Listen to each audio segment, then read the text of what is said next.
Being an artist can be one of the most beautiful, amazing things that you can do with your life. The freedom, the joy of creativity, but it can also be, I think, one of the hardest careers to sort of navigate and find balance within. We just passed the 2 years of me graduating art school. I think that it's been enough time now where I can reflect upon sort of the things that I've learned since then and sort of making my first steps in my career as an artist, and maybe the things that I didn't learn in art school that I wish that I would have, for example, around being a business owner, because if you are an artist, you're also a business, marketing, as well as confidence, taking up space, not being afraid to fail. So I thought that today we could take a little break from the renovation content. I am renovating my Paris apartment for those of you guys who are just coming onto my channel now, and just have a chat about all those things, because recently I've had a lot of ideas and realizations around being an artist, around making it as an artist, that I think could be really interesting for you, as well as some journal prompts that I want to share with you that have helped me along my journey. I also just want to say that I think it's super special. I was on my way walking here and I met a subscriber in the street, and we walked together for a little while and talked. He was telling me that he's now in his first year studying cinema, and I just want to say that I think it's super special that a lot of you found my content when I was in art school, and so I'm happy to share some of the things that I've learned with you guys who are maybe just starting out, or are maybe just interested in general about the realities of making it as an artist. As always, on the Purple Palace channel, we'll start off with an affirmation to encourage you guys. One that I've been loving lately is, people feel my energy and understand me easily. I think that sometimes in this very social media driven world, we can feel like people see us, but they don't necessarily feel us. And for me, it's super important to feel like I'm being connected with other people. So if that affirmation resonates with you guys, you can leave it down in the comments. And before we get into the rest of the video, I do want to give a big shout out to our sponsor of this episode in the Artist in Paris Diaries, BetterHelp. BetterHelp is an online therapy resource, and what's really amazing about it is it's super convenient. You can do it from anywhere in the world, through video or on the phone. All you have to do is log in and you're talking to somebody. It's also super affordable as well. For example, with traditional therapy, it's so expensive that it actually keeps people and gates people out of getting help. And BetterHelp, one of their main goals is to make therapy accessible. So how it works, if you guys are interested, is you take a short questionnaire and then they will match you with a licensed therapist that is perfect for you. And what's also really great is they make it super easy to change therapists if ever you're like, I'm not really vibing with this person. So I just wanted to share this opportunity with you guys, because September, autumn, the fall is always a big time of change. I know for myself, I'm renovating my apartment. If you guys have been following along with my vlogs, you know that. And it's just really nice to know that you sort of have that backup if you need it. So if you guys would like to try out online therapy, I would highly recommend BetterHelp. And they're actually offering 10% off to all of the people watching right now. All you have to do is go to betterhelp.com/purple. That's betterhelp.com/purple. So thank you so much to BetterHelp for always being an amazing supporter of the Purple Palace channel. And thank you so much to you guys for allowing me to bring on amazing sponsors, always supporting whenever I do, and it just helps the channel so much, and allows me to bring you guys quality content. And let's get into today's video. Imperfect action is better than no action. So often in life, I meet so many talented people who don't want to start, are afraid to start, and so they wait for the perfect timing. I think if there's one thing that I really think has been beneficial in my career so far is that I've learned to not be afraid to get started in whatever sort of level I'm at, whether that's music, whether that's art. I used to make, before I went to art school, I used to want to make creative sculptures, and so I used to collect pizza boxes and make like these weird monsters out of these pizza boxes with like high heels and like put them out in the yard. I don't know, like I didn't really know what I was doing, but that seemed like fun to me. This also reminds me of this quote from the movie 20th Century Women, and basically in the film, this young girl who's played by Greta Gerwig is listening to a band, like a girl band, and this older woman walks in and she's like, what is that noise? Like, they do know that they sound bad, right? And Greta Gerwig's character is like, yeah, of course they know they sound bad, but like what's beautiful about it is their desire to create something is bigger than their actual tools, and so it creates something really raw and like in the moment. And that's sort of an attitude that I like to have around my art, is like, you know, I'm somebody that I like to learn as I go, and I think that it's okay to show people that you're trying at something that you're not great at, you know, because I think in a sense we really need to learn to detach who we are as people from what we create. You know, it's not, I make meals every day. And it's not if I make one bad meal that I'm bad at cooking, you know, I'll just make a new meal tomorrow. And it's the same around art.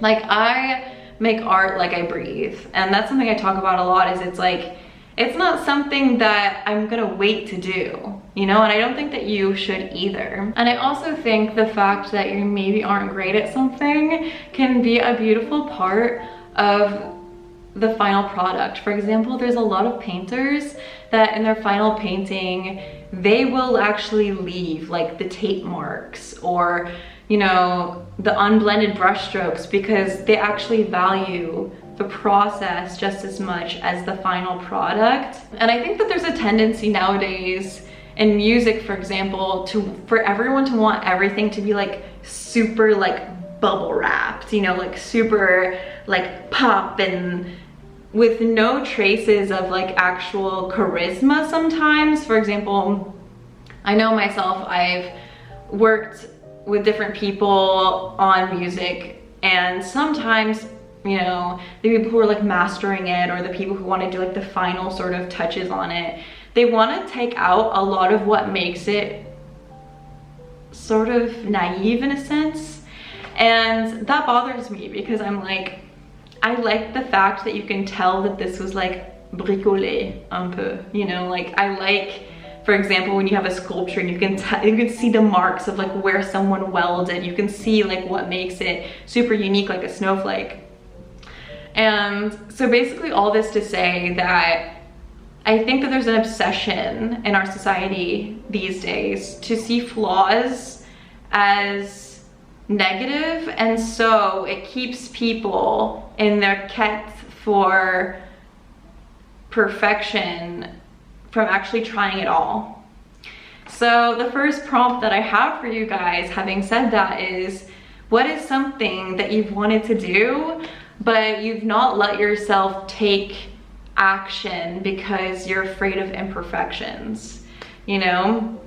For example, I even thought to myself recently, like, oh, I really want to start having a podcast where I invite other artists on, and there's a part of me that's like, oh my god, I literally do not want to have to learn all like the Spotify bullshit, like how to get the right microphones. I just don't even have the patience for it. But I'm like, Shayna, like, you literally have a camera, maybe the audio won't be great, but just like sit down and just do that, you know? I think that we just have this expectation that everything needs to look like perfect. So ask yourself, what do you really want to try, but you've been sort of holding yourself back for like the perfect moment? Because the perfect moment is now. Taking action is powerful. All right, I'm getting comfortable. Also, I'm super excited because I got these really cool like chairs from the 50s and I found their brothers. And so now I have a set of 4. It's so hot. Okay. Yes, I took notes. And I took notes in my Purple Palace journal. Well, actually, this is what it looks like before you get it published, as they send you like a proof copy. So, just a little side note, if you guys are looking for beautiful journals, I have them linked down below. Which brings me to money and projects. This is sort of like a really big thing that I notice is like people who are done with art school or film school, the ones that I see really succeeding are people who kind of understand that the importance of like marketing, and that you can't just like sit home and like do your paintings. Like, it's actually a business, and it's something that you have to learn to how to get people to care about what you're doing, how to create community around what you're doing. And unfortunately, I don't think that it's something that we really learn a lot about in school. You know, I'll never forget when I was in art school, I contacted a professor because we could have little meetings with professors, and normally it was to talk about like a specific project. And I remember I took this meeting with this really successful artist, and I was like, I don't have a project to talk to you about, but I just want to talk about money, because I know when I finish school, I want to be a full-time artist. I didn't do 5 years of art school to, you know, go work as like somebody else's employee. But I was like, can we just like talk about that? Like, what are some of the different avenues and et cetera, et cetera. And he looked at me and he was like, you don't need to worry about that. And he was like, is there anything else? And I'm like, no. And that was the end of the conversation. And so I think I realized like, oh, okay, so like if you, like this is cute, like the whole art school thing is cute, but like if you actually want to succeed and live your rich life, which is a term that Damon introduced me to, which is actually, you know, you have to ask yourself, and this is the prompt that I'm going to present to you guys, is what does my rich life look like? How would you define what a rich life is to you? For example, I think there's some people that are happy having like a 9 to 5 and then doing like a hustle after work. Like they like to have that sort of work environment. There's other people, their rich life might be like working 3 months out of the year and then the other 6 months being free. There's some people that their rich life is having like a full social life. And I've always known that my rich life is being free from authority. I have, like, I don't know where I got this from, but I cannot stand if anyone tells me to do anything. I don't think that anyone is better than me, and I don't think that anyone is better than any of us. It's like, that's why I don't really get starstruck around celebrities either, because I'm like, I see everybody's equal. Like, I don't think I'm better than anybody, and I don't think that anyone is better than me. And it's the same with authority. Like, I can't stand when people abuse authority. And a lot of times when I've had jobs, I just felt that fucking feeling of like being under someone's thumb. And I've had good bosses, but I just feel like once you have the taste of like being your own boss, there's no going back after that. Like, once you have the taste of that forbidden fruit. So anyway, I took some time and I really thought about like, what do I want my life to look like? And for me, I don't need to go on like a ton of vacations. I don't need to, you know, I'm not like, I don't need to have like a million friends, but I do need to be free. And so I will do everything in my power to make sure that that happens. And for me, how I could do that is by, even like from YouTube, like I didn't want to be like depending on YouTube. So I'm like, so what can I do that is aligns with my art that I like to do, but also is something that I can build upon. And that's when I started writing books and journals, which is something that I love, but I had to be a little bit creative and think like, what is something that you can expand upon that people are actually interested in? And I think that's when we go from being just like a traditional artist to actually realizing the importance of being a business owner. So for example, for you, I would say if you also are like in this period of your life where you're thinking about what you want to do, take some time and write out like, what does my rich life look like to me? Like, and be as specific as possible, because once you know, you really can see what your priorities are.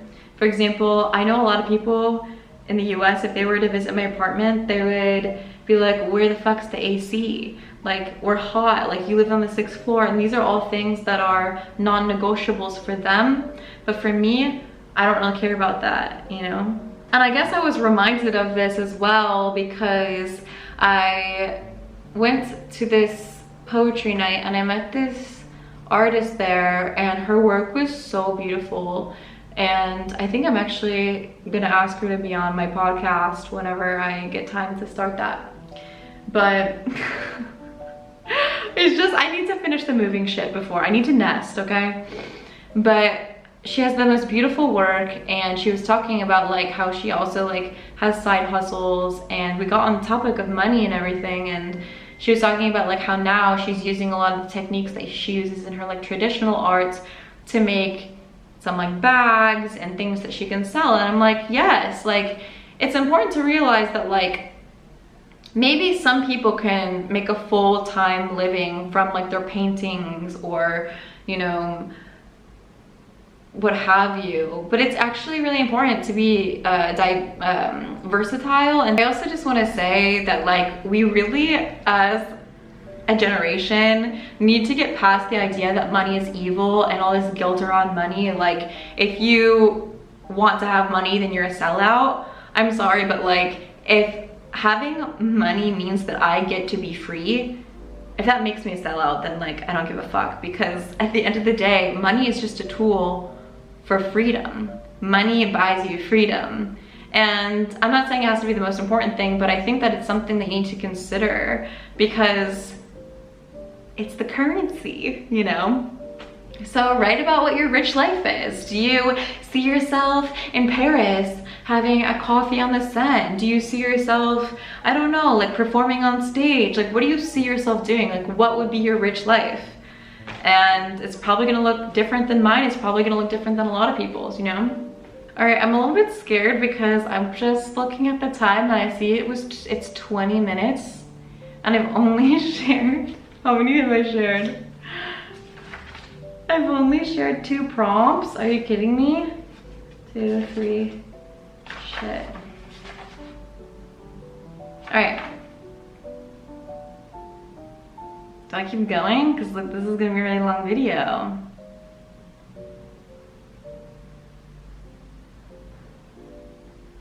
You know what? I think I'm gonna make a part 2. Normally I would have been like, yeah, here's the thing about me.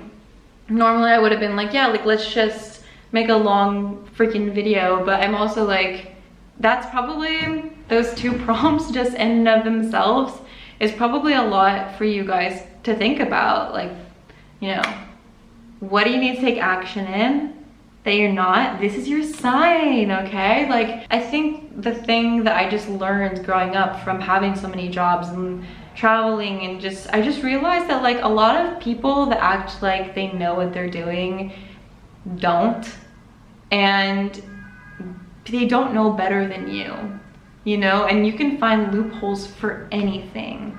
You know, like you wanna go study in another country, the internet is your best friend, you know? Like anything that you wanna do because of the internet, you can do. And I just wanna talk about that because I think that looking for loopholes has been so revolutionary for me. Like even when I became an au pair, like no one told me, you know, what that was. I was like, I want to travel, I have no money, how am I gonna do it, you know? I was gonna make this video like a mid-year review and talk about just like everything that has happened this year, because it's been a very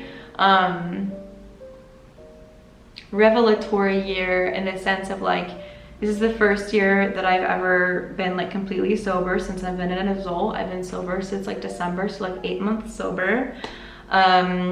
And people have like, can you make a video about that? But I kind of want to wait to make a video about that until it's been like 1 year, because I think I'm still sort of learning what I'm gaining from this experience and like sort of how your mind tries to trick you, and I just want to wait a little bit to make that video. But yeah, like this year has been crazy. I became French this year, I bought this apartment, and so it's been a lot of like leveling up. And I think when there is growth, there is growing pains. And I think that a lot of times we just speed on to like the next goal, when in reality, I think it's important to prioritize feeling good. That's something that I just want to maybe end on, is I think that a lot of times we think we're going to think our way towards success, when in reality, we have to feel our way there. You know, you ever meet somebody and they just have the best energy and you're like, I want to be near this person, I want to help this person. By raising our energy, we are calling things towards us. And a lot of times I think we focus on like just having, you know, controlling our thoughts, but instead, like, I think it's really important to ask ourselves, like, how can we make our day-to-day more fun? And that's why in some of my videos I've talked about positive triggers. For example, I love dancing, and so if I ever feel like a little bit like, I think a mood that I get often is just like,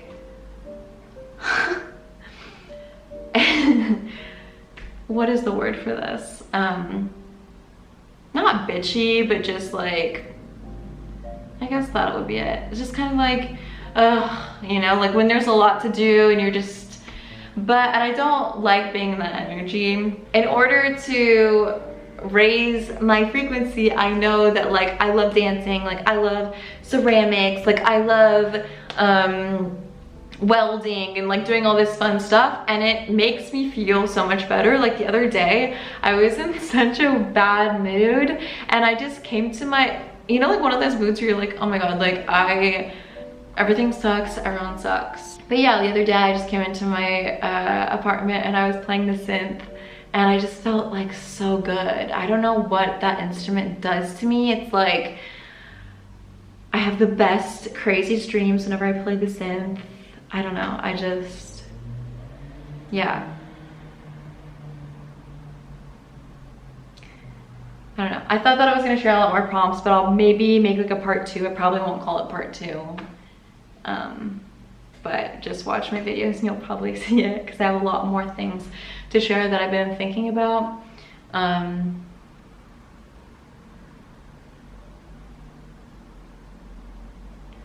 Anyway, I will see you guys next week for another update in the renovation diaries. So thank you so much for watching. You're not alone. And if you enjoy what I'm doing and you want to be a part of like a little more close-knit community, I have a Patreon where we do Paris meetups, Zoom parties. We always have like little themes, like it depends, but sometimes it's like fairy themed, or with Halloween coming up, I'm sure we'll have a Halloween meetup in Paris. So we do them like in real life, and then we do them online.